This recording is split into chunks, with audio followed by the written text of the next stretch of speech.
Bismillahirrahmanirrahim. Assalamualaikum warahmatullahi wabarakatuh. Alhamdulillahilladzi bi ni'matihi tatimmus shalihat.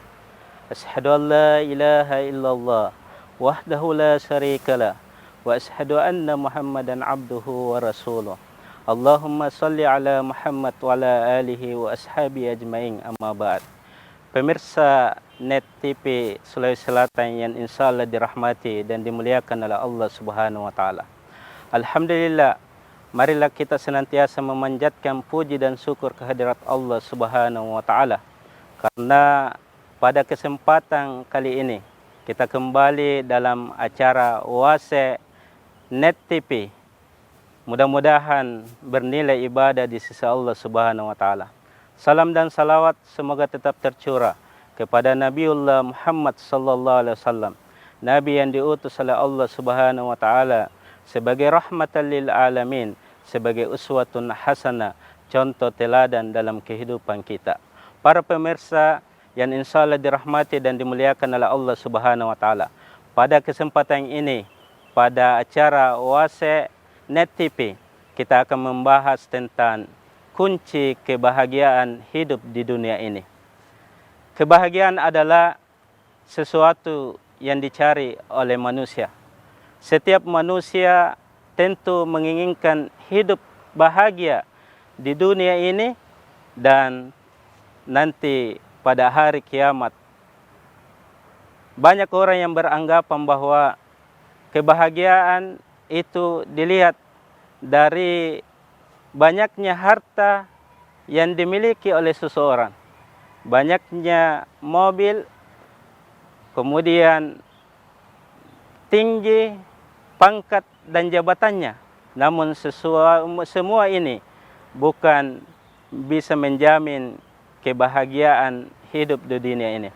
Makanya pada kesempatan yang berbahagia ini, saya akan menyampaikan apa-apa saja yang bisa kita lakukan sehingga kita bisa meraih kebahagiaan hidup di dunia ini dan di akhirat nanti.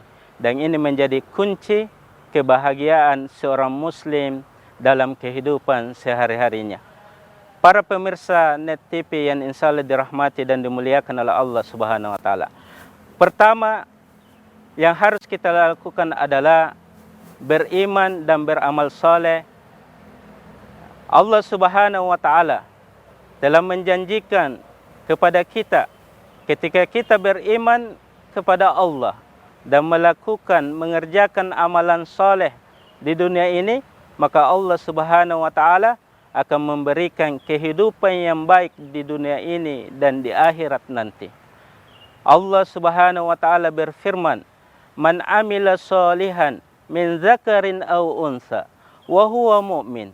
Barang siapa yang mengerjakan kebajikan, barang siapa yang mengerjakan amalan saleh, baik laki-laki maupun perempuan, dalam keadaan beriman kepada Allah Subhanahu wa taala, falanuhyiyannahu hayatan thayyibah. Pasti kami akan memberikannya kehidupan yang baik di dunia ini dan di akhirat. Walanaziyannahum ajrahum bi ahsani ma kanu ya'malun. Dan kami akan memberikan balasan yang lebih baik dari apa yang telah mereka kerjakan di dunia ini. Di ayat yang lain, Allah Subhanahu wa taala berfirman, "Walladzina hajaru fillah." Dan orang-orang yang berhijrah karena Allah Subhanahu wa taala, min ba'di ma zulimu, ketika mereka telah dizalimi. Maka apa? Janji Allah Subhanahu wa taala, lanubawwi annahum fid dunya hasanah. Maka kami akan berikan tempat yang baik baginya di dunia ini. Wala ajrul akhirati akbar. Dan nanti pada hari kiamat kami akan memberikan balasan yang lebih besar, yang lebih baik dari apa yang mereka kerjakan di dunia ini.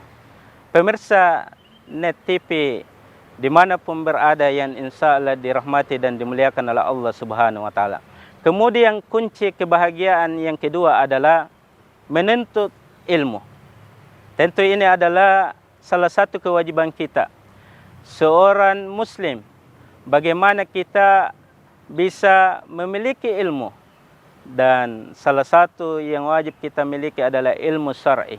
Karena dengan ilmu yang kita miliki, maka ini akan memberikan semangat kepada kita dalam kehidupan sehari-hari, dan insya Allah akan mendapatkan ketenangan dan rahmat Allah Subhanahu wa taala.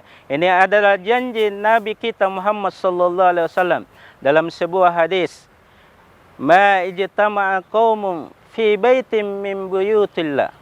Tidaklah satu kaum berkumpul di rumah Allah Subhanahu wa taala, dari salah satu rumah-rumah Allah Subhanahu wa taala, yatluna kitab Allah.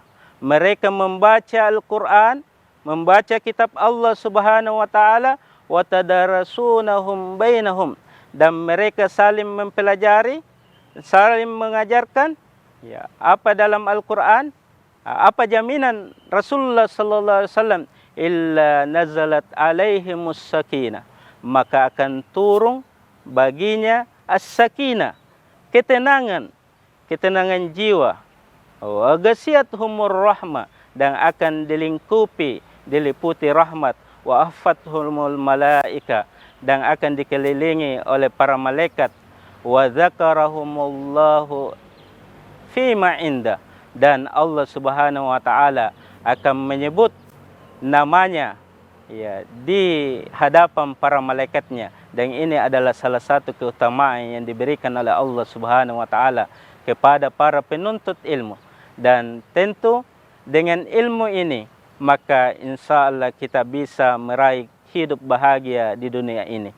Salah satu asar yang ma'ruf, dan ini biasa kita sebut hadis, padahal kata para ulama kita bukan hadis, yaitu man arada dunya fa alaihi bil ilmi. Barang siapa yang ingin kehidupan di dunia ini bahagia, maka harus dengan ilmu. Wa man arada al akhirah fa alaihi bil ilmi. Dan barang siapa yang ingin kehidupan akhiratnya bahagia, maka harus dengan ilmu. Wa man aradahuma fa alaihi bil ilmi. Dan barang siapa yang ingin hidup bahagia di dunia dan di akhirat, harus dengan ilmu. Tentu ilmu yang harus kita miliki adalah ilmu agama. Ilmu agama, Jangan kemana-mana, kita lanjutkan setelah ini.